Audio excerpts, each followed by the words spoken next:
Hey, welcome to another one of our episodes. Today we're going to make mini meatloafs on the pit barrel cooker, and we're going to wrap these guys in bacon.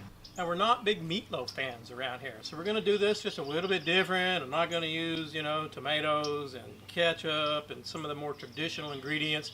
I want to do this so that I like it. So I'm looking forward to this. These guys are going to be smoked. They're going to have some barbecue sauce, and like I said, bacon.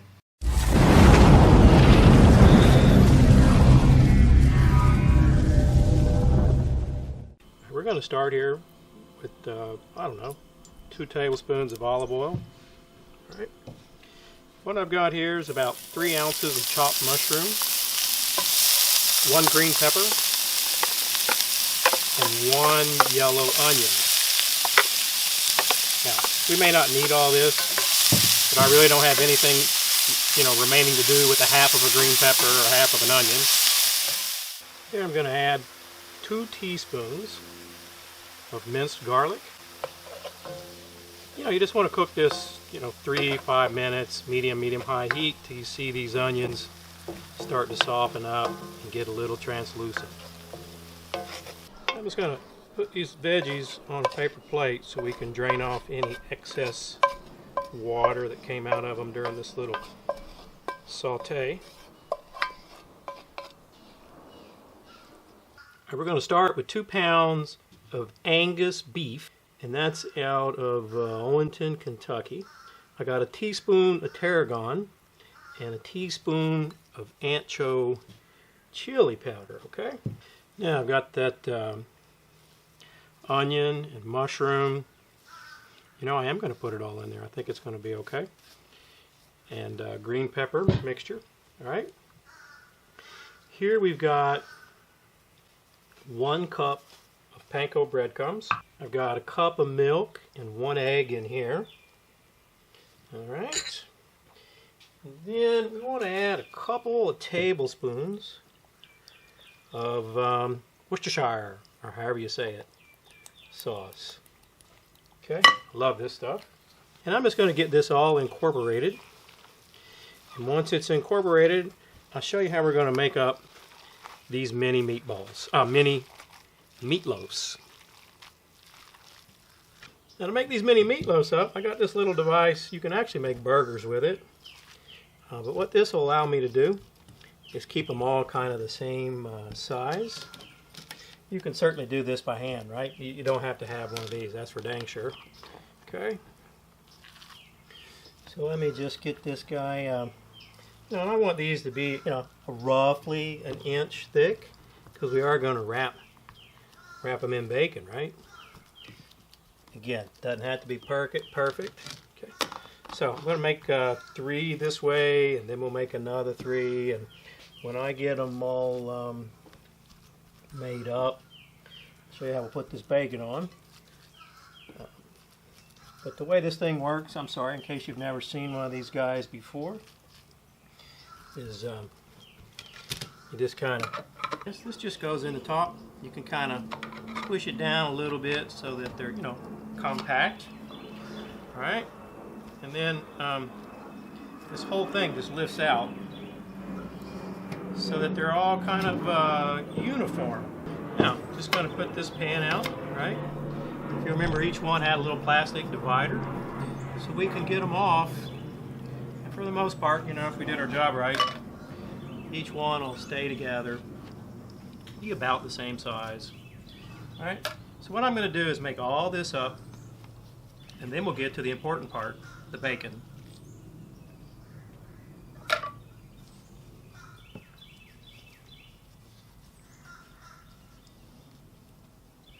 Yeah, you can see we've got our mini meatloafs all made up. I'm just going to take 1 piece of bacon and wrap it around. And you can see that 1 piece of bacon gets wrapped around these guys pretty daggone good. And you can overlap it a little bit, which helps the bacon, kind of stick together, and there's no need to use a toothpick on it. So I just have 2 more of these, this one and 1 more.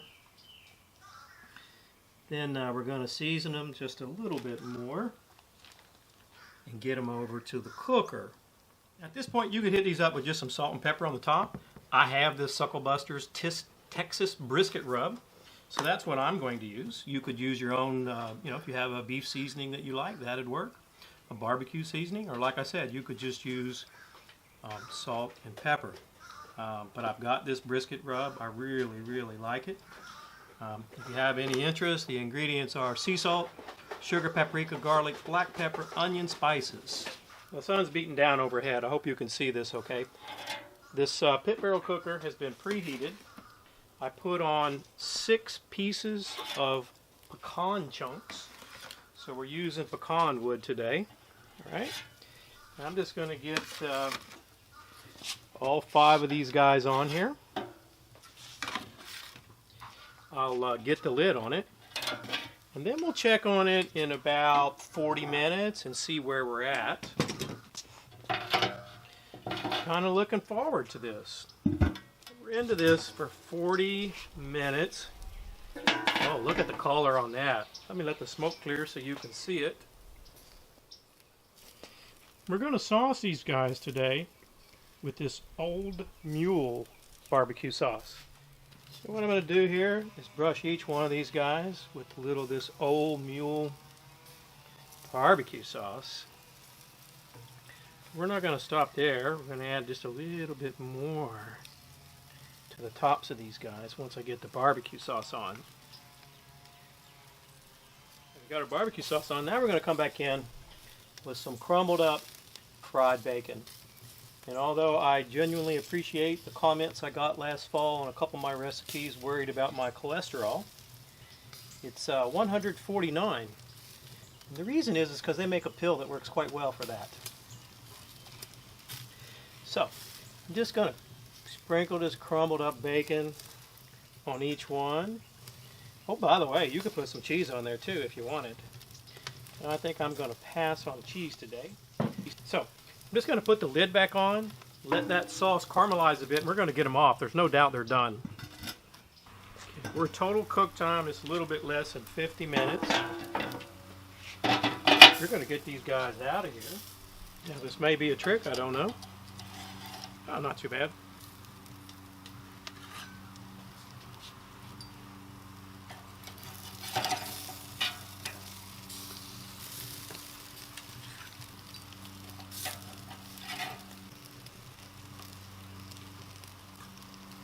I hope the lighting's not too bad. The sun is just beating down right overhead, but I'm just going to put a little parsley right, just for looks.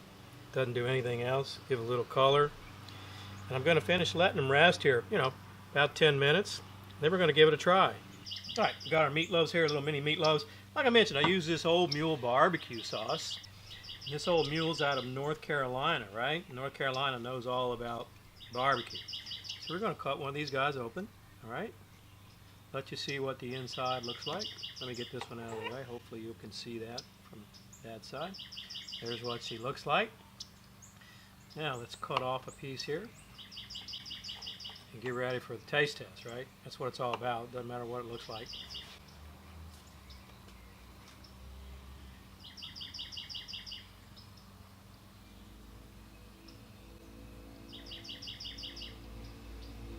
I like it. You get that, get a little, well, let me start over. You definitely get the ground beef flavor. That probably goes without saying. You get a little nice blend from the onion and the green pepper. I wasn't getting a lot of mushrooms, so if you wanted mushrooms, you might want to add some more. Barbecue sauce, awesome. It's got a real, like it's tacky.